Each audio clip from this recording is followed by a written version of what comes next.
Excuse me sir, நாங்க social service பண்றோம். ஒரு காலேஜுக்கு நியூ பிளாக் கட்டி கொடுக்குறோம். அதுக்கு எஸ்டிமேட் 15 lakhs. உங்களால முடிஞ்ச டொனேஷன். அட பாப்பா, இப்படிதான் நேத்து ஒருத்தன் பஞ்சாப் புயல் நிவாரண நிதினு 50 ரூபாய் வாங்கிட்டு போனான். அது பஞ்சாப் போச்சா இல்ல பட்டச்சாரத்துக்கு போச்சான்னு தெரியல. டேய் வாங்கடா.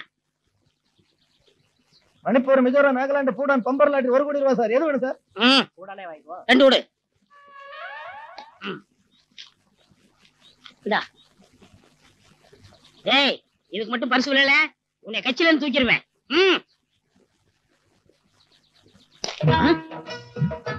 என்னடா இது? பம்பர் குழுக்கள் 1 கோடி பூட்டா லாட்டரி. ஏய், பூடான் எங்க இருக்குன்னு தெரியுமா? அதெல்லாம் எனக்கு தெரியாது. எனக்கு தேவை 1 கோடி. ஏய் படுவா, பூடான்ங்கிறது இந்தியாவில் இருக்கிற இன்னொரு அந்நிய நாடு. இங்க பார். பாத்துட்டேன். என்ன நக்கலா? எங்கேயோ இருக்கிற பூடான் நாட்டுக்காரன் அவன் லாட்டரி டிக்கெட்டை இந்தியாவில் விற்கிறான். குறிப்பா நம்ம தமிழ்நாட்டுல விற்கிறான். இந்த டிக்கெட்டை பாடுறா. இந்தியாவில் இருக்கிற மற்ற மொழிகள் எதுவுமே இல்ல. குறிப்பா பூடானில் இருக்கு, இந்தியில இருக்கு, இங்கிலீஷ்ல இருக்கு, தமிழ்ல இருக்கு. இதுக்கு என்னடா அர்த்தம்? நாங்க வாங்குறோம்னு அர்த்தம். வாயிலே அடிப்பேன். உழைப்ப நம்பாம அதிர்ஷ்டத்தையே நம்புற ஒன்ன மாதிரி சோம்பேறிங்க தமிழ்நாட்டுல தான் அதிகமா இருக்கானுங்கன்னு பூடா நாட்டுக்காரன் தெரிஞ்சு வச்சிருக்கான். நான் இங்க கட்டுற காலேஜுக்கு டொனேஷன் கேக்குறேன், நீ பூடா நாட்டுக்கு டொனேஷன் பண்ற. ஐயோ போடா சோம்பேறி, உழைச்சு முன்னேறதுக்கு வழிய பாடுறான். நம்பரை நோட் பண்ணிருக்கேன். இது மட்டும் விளட்டும், அப்புறம் கவனிச்சுக்கிறேன். ஆமா, விழுந்துருக்கிற போது. போடா டேய், ஊருக்கு ஒருத்த இதே மாதிரி சீட்டு அச்சடிச்சு வித்துட்டு இருக்கிறான். போடா புண்ணாக்கு.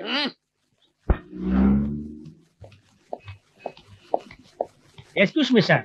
எஸ் சார், நான் ஸ்டார் காலேஜ் ஸ்டூடெண்ட் சார். பார்த்தா அப்படி தெரியலையே. இப்போ நீங்க யார் சார்? Military officer. உங்களை பார்த்தா மிலிட்டரி ஆபீசர் மாதிரி தெரியலையே. தம்பி, தாய் கூப்பிடுது. நீ சும்மா இருமா. என்ன விஷயம் சொல்லு. எங்க காலேஜில் சார் ஒரு நியூ பிளாக் கட்டுறாங்க சார். 50 lakhs எஸ்டிமேட் போட்டுருக்காங்க. ஒவ்வொரு ஸ்டூடெண்ட் கம்பல்சரியா 7000 rupees கலெக்ட் பண்ணி கொடுக்கணும். உங்களால முடிஞ்ச டொனேஷன் சார். அப்படியே கொடுத்துருங்க சார். ஓ தட் தம்பி தம்பி 500 ரூபாய் கேக்குறான்ப்பா. Yes sir. நல்ல விஷயம் தானே, இருக்கட்டும். அது என்ன பழக்கம்? 500 நோட்டெல்லாம் அடியில் வச்சுக்கிறீங்க? அது எங்க இஷ்டம். தேங்க்யூ.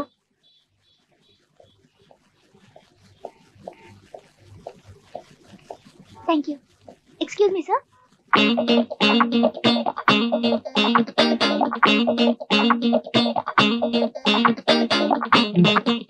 Sir, நான் ஸ்டார் காலேஜ் ஸ்டூடெண்ட். உங்க காலேஜ்ல ஒரு நியூ பிளாக் கட்டுறீங்க. Yes, sir. அதுக்கு 15 lakhs எஸ்டிமேட். Correct, sir. ஒவ்வொரு ஸ்டூடெண்ட்டும் கம்பல்சரியா 7000 rupees கலெக்ட் பண்ணி கொடுக்கணும். Exactly. நீங்க எவ்வளவு கொடுக்குறீங்க, sir? ஏய், நீ பீகார் வெள்ள நிவாரண நிதி வசூல் பண்ண சரோஜினி தானே? யாரு? யார பார்த்து கேக்குறீங்க? நான் யார் தெரியுமா? மஹிந்திரா அண்ட் மஹிந்திரா கம்பெனி ஓனரோட ஒரே டாட்டர். எங்க அப்பா கிட்ட சொன்னேன்னா ஒரே பிரான்ச்ல இந்த ப்ராஜெக்ட்டை முடிச்சு கொடுத்துருவாங்க. ஏதோ என் ஃப்ரெண்ட்ஸ்ல வந்து ரோட்ல டொனேஷன் கலெக்ட் பண்றாங்களே, அவங்களுக்குலாம் கொஞ்சம் கம்பெனி கொடுக்கலாம்னு பார்த்தா இதெல்லாம் நல்லா இல்ல மிஸ்டர். டிரைவர் போலாமா? காவல் நிலையத்தில் பெண் கற்பழிப்பு. நேரா போய் அந்த போலீஸ் ஸ்டேஷனுக்கு பாம்பு வச்சுட்டு வந்துருங்க.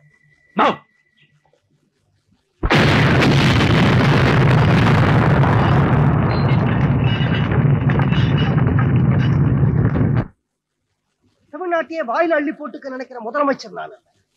ஆனா இன்னைக்கு எவ்வளவு பத்திரிகைக்காரன் என்ன வாயில அள்ளி போட்டுக்கிறான். ஒரு டைரக்டர் வீட்டுல குண்டு வெடிச்சதுனால தமிழ்நாட்டுல ஆட்சி மாற்றமே ஏற்பட்டதுயா. ஆனா இன்னைக்கு எவ்வளவு இடத்துல குண்டு, அங்க வெடிச்சு இங்க வெடிச்சு கடைசியில போலீஸ் ஸ்டேஷன்லயே வெடிச்சிருக்க.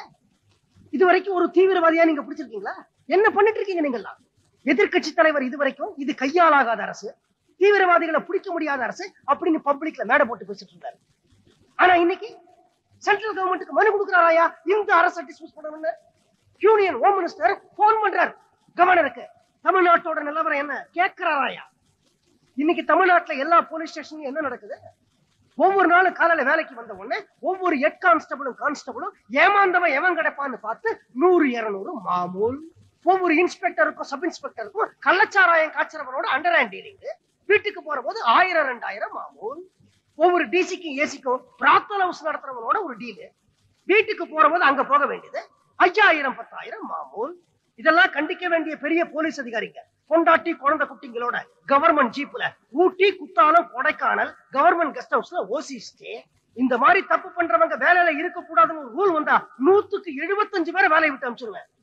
மிச்சம் 25 பேர் பாவம் உங்ககிட்ட மாட்டிட்டு குடிங்க. எல்லாருமே கெட்டவங்க நான் சொல்லல. இந்த நாட்டு மக்களுக்காக ரத்தத்தை கொடுத்த எத்தனையோ பேர் இந்த டிபார்ட்மெண்ட் இருக்காங்க. அவங்கள நம்பித்தான் நான் இந்த பதவிக்கே வந்தேன். அவங்களை தேடி கண்டுபிடிச்சு இந்த தீவிரவாதத்தை நான் ஒழிக்கல. இந்த சீஃப் மினிஸ்டர் பதவியிலிருந்து ரிசைன் பண்ணிட்டு எங்கேயாவது போறேன். வரேன்.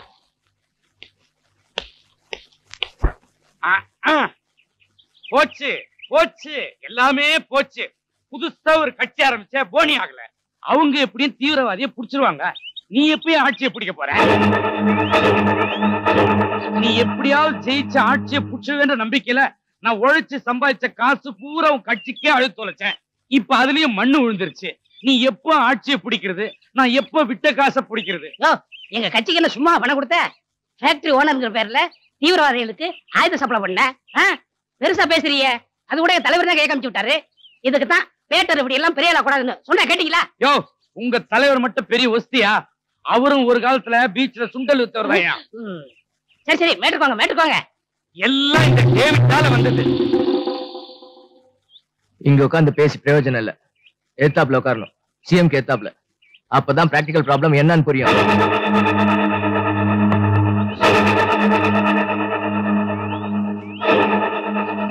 தீவிரவாதிகளுக்கு நாம் உதவி பண்றோம், பணம் கொடுக்கிறோம், வெப்பன் சப்ளை பண்றோம். இதெல்லாம் யாருக்கும் தெரியாம பண்ணிக்கிட்டு இருக்கோம்.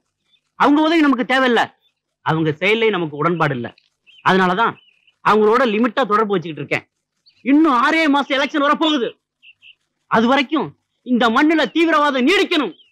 அதை சொல்லியே இந்த ஜனங்கள்கிட்ட ஓட்ட வாங்கணும். நான் ஜெயிக்கணும். ஒரு சீனியர் போலீஸ் ஆபீசர் நம்மளுக்கு சப்போர்ட்டா இருக்கிறதுனால நாம எல்லாரும் தப்பிச்சுட்டு இருக்கோம். நீ எப்படி விட்ட? சிஎம் இந்த அளவுக்கு டென்ஷன் ஆக நீ எப்படி விட்ட? பேசுறதுக்கு வாய்ப்பு கொடுத்தா தானே சொல்றதுக்கு. இது வரைக்கும் தீவிரவாதிகளை பிடிக்காம இருக்கேன் பாருங்க. அதுக்கே நீங்க என்ன பாராட்டணும்.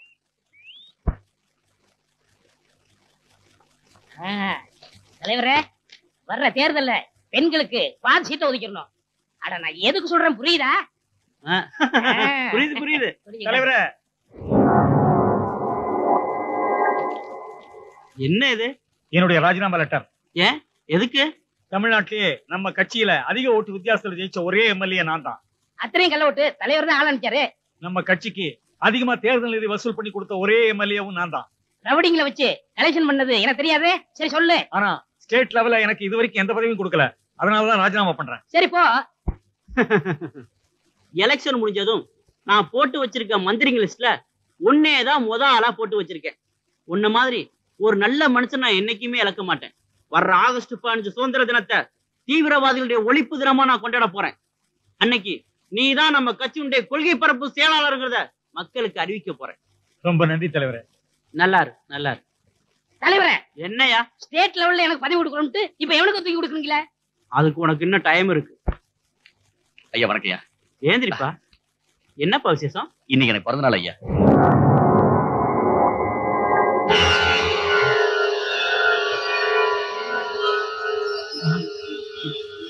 என்ன ஐயா உங்க கையை காயப்படுத்திட்டீங்க?